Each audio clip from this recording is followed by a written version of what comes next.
Hey, everybody, and Happy New Year. We're back at Schreiner University, and it is time for another Sit Down with Ted as we begin 2023, the 100th year of Schreiner University, founded in 1923. And I'm talking today with Jacob Carrillo. He's the tennis coach for both the men's and women's teams here at Schreiner, and you get to be a part of the centennial celebration. How about that? Yeah, definitely. I'm excited about it. How long have you been at Kerrville and Schreiner? This is my fourth season with the team. Okay. Yeah. Have you seen improvement as you've gone along? Yes, definitely. We've definitely had improvement. Last year, both teams got regionally ranked, and that's out of obviously Texas, California, Washington, Oregon. And so we had a pretty good season last year, and we're pretty excited about this season coming up. Do you have a lot of people returning that were doing things last year? Yeah, so my whole men's team is completely coming back. Okay. So that's going to be, I feel like we're going to be in a good spot overall. Women's team is a little bit newer, I would say. I want to say it's like half and half right now with returners and freshmen, so it should be pretty interesting. We know that there are probably 10 to 15 players on a basketball team. You can kind of know how many players are on a roster. How many players are on a tennis roster? Yeah, so my men right now have a total of 13, and then my women are at 9. So when do you start practice? We start on the 23rd of January. It's a good place to be in January and February. You can get a lot of outdoor work here. Can't Oh you? yeah, definitely. Yeah, the weather's not that bad, so it's we're definitely in a good spot. Now, do you play outdoors all the time, or do you play indoor events? Yeah, it's completely outdoor. Yeah. I don't think we'll see any indoor unless we go up to the East Coast or something like that. Yeah. So what got you involved in tennis? I've been playing for a pretty long time. My aunt's the one that got me started when I was about 7th grade, I would say. But I competed all the way through college at Howard Payne University. This is, I believe, my 9th year coaching. Okay. Before here, I was at Trinity University, and then it's been a good spot here for the past 4 years. Now, you mentioned you were at Trinity, and they're kind of the standard for really this entire state when it comes to tennis, isn't it? Oh yeah, definitely. So what did you learn about that program at Trinity? It was just such a high level of tennis, being at, we would play, NCAAs every single year. I believe my last year there, we were number 11th in the nation. Just being able to compete at that high level and, what it takes to, compete at that high level, really. So, and it's usually just the small stuff, and it's just trying to, transition, that to here, which we've done, I think, a pretty good job at. Tennis and baseball to me have a little bit in common in that it's an individual thing, but it's also a team sport. So how do you do both? Yeah, so I guess for us the fall is a little bit more individual, so I kind of let them do their thing, and then the spring it's every point counts for us. So we play a total of 9 points, so that's 3 doubles, 6 singles, and if we can get all 9, then it's great, but it's usually just the first to 5, so it happens pretty fast. So if we could come out of that doubles up 3-0, then we can go into singles a little bit more relaxed and get 2 more points, and then we're set to go. So you're winning your individual match for yourself, but it's also helping the team. Oh right? yeah, 100%. Yeah. So what did you like about tennis in particular? Just the game? It's definitely, I would definitely say it's a lot more technical. And you have to, I think you have to have a higher IQ, I would say, just to, it's kind of, it's a slow but fast game. So, but it's like a chess game. You're setting yourself up to win the shot. You're constructing the point every single time you play. So, you have to really be out there and thinking on all cylinders, really. So that's kind of what intrigued me about the sport.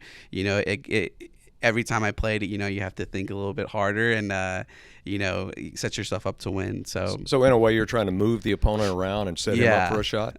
Yeah. When I was younger, I used to play with these older guys, and they said, Jacob, it's just keep away. That's pretty much what it is. Yeah. So, I think that pretty much sums it up, really. But yeah.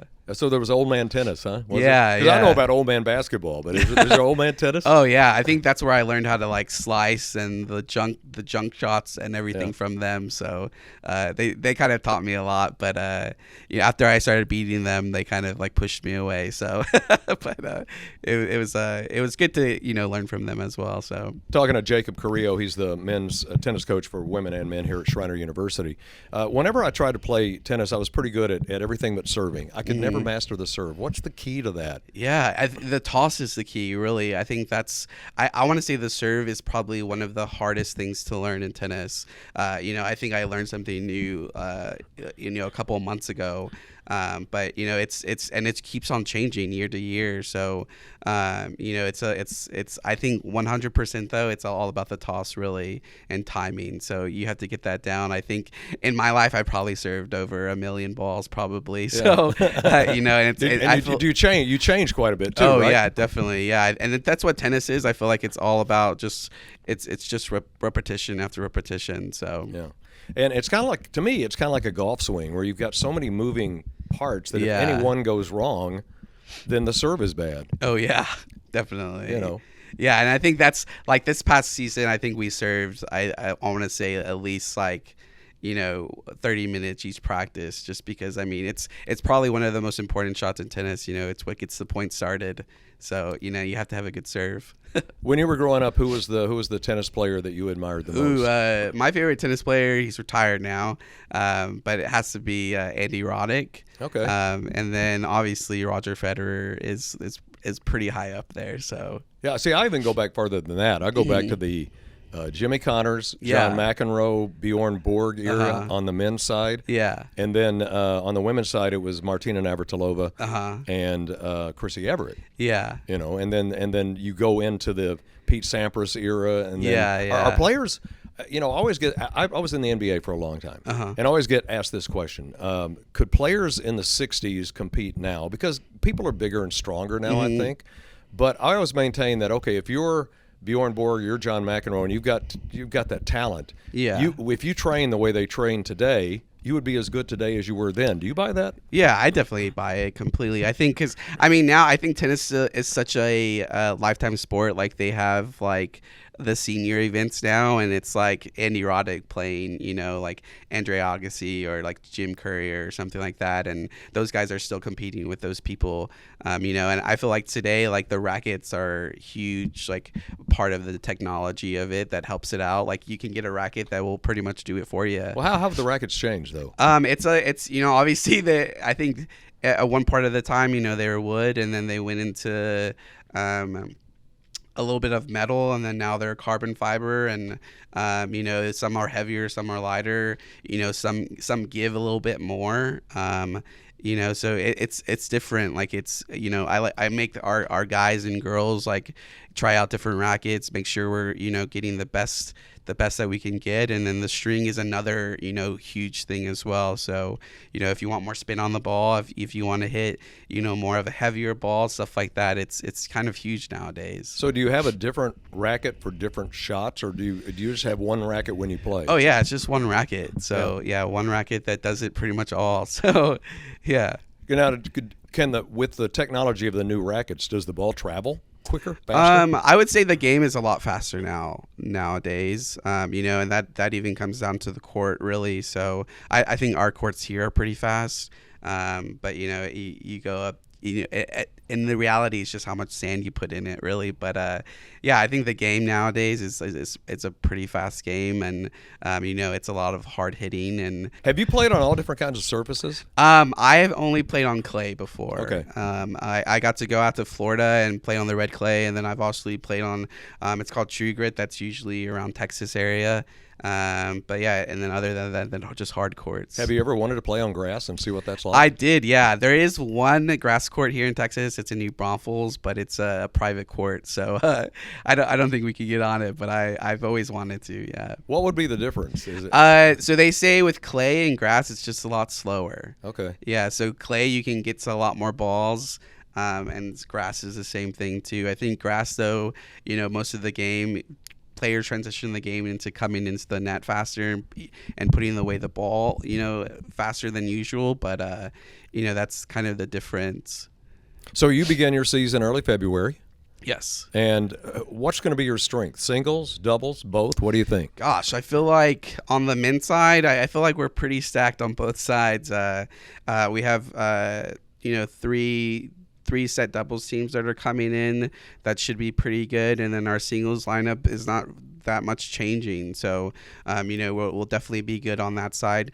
The women are a lot more singles based players, so that'll definitely help us out in the long run.